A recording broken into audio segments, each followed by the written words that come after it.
আসসালামু আলাইকুম। আপনি ফেসবুকের সকল খবরকে সত্য হিসাবে মাইনা নিতে সত্য হিসাবে ধরে নিতে পারেন না বা শেয়ার করতে পারেন না। আমি একটা জিনিস খেয়াল করলাম, বিগত দিনের যত ঘটনাগুলো আছে, মারামারি বলেন, এই যে ওয়াজে বাধা দেওয়া বা বিভিন্ন যা কিছু আছে, সব জিনিসগুলোকে রিপ্লেস আর কি, মানে নতুন করে ওগুলারে আবার একটা গ্রুপ অনলাইনে যথেষ্টভাবে এটা নিয়ে ব্যাপকভাবে করতেছে, মানে তোলপাড় করতেছে।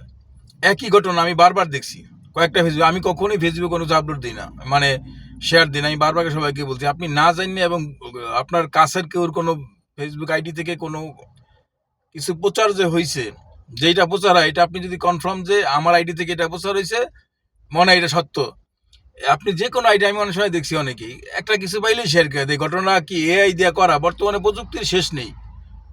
বা বিগত দিনের গুলা করা লেখা দিছে বিএনপির অমুক নেতায়, বিএনপির অমুক নেত্রী, বিএনপির অমুক সামসা, বিএনপির অমুক, এইটা খালি বিএনপি বিএনপি বিএনপি।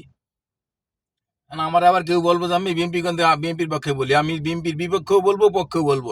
যেটা আমার কাছে বিএনপির অন্যায় হবে সেটা অন্যায়, যেটা ন্যায় হবে সেটা ন্যায়। বিএনপি খারাপ কিছু করলে আমি বলতে হব না, কেন বলতে হব না? অবশ্যই বলতে হবে, বলার অধিকার আমার আছে। তো আমার কথা হলো, বিগত দিনের অনেক ভিডিও আমি দেখছি ফেসবুকে। বিগত দিনের অনেক ভিডিওগুলা এই নতুন করে আপলোড দিতে আছে, নাম লিখে দিতেছে বিএনপির অমুক নেতায়, বিএনপির অমুকে, বিএনপির অমুক সভাপতি, এই ঘটনাগুলো করতেছে। এগুলো আপনাকে জানতে হইব, যাচাই বাছাই করতে হইব। যে কোনো ঘটনা না জানিয়ে যদি আপনি ফেসবুকে এটা আপলোড দেন, এর জন্য কিন্তু আপনার দুনিয়াও অশান্তি, আখিরাতেও অশান্তি। এটা মনে রাখতে হইব। মিথ্যা কোনো কিছু প্রচার করা মানে কি? আপনি আরো 10 জনকে মিথ্যায় আসক্ত করলেন।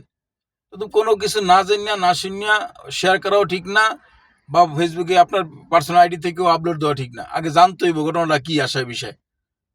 পূর্বের ঘটনাগুলোকে একটা গ্রুপ, একটা মহল এইভাবে করতে এসে আমি দেখতেছি যে একটা পূর্বের ঘটনাগুলাকে, বিগত 17 বছরে যা যা ঘটনা করছে, ওইটা কি এখন আবার নতুন করে ফেসবুকে আপলোড দিতে আছে, লেখা দিতে আছে বিএনপি এই কাম করছে, বিএনপি চান্দা খাইতে আছে, বিএনপি ওই কাম করছে।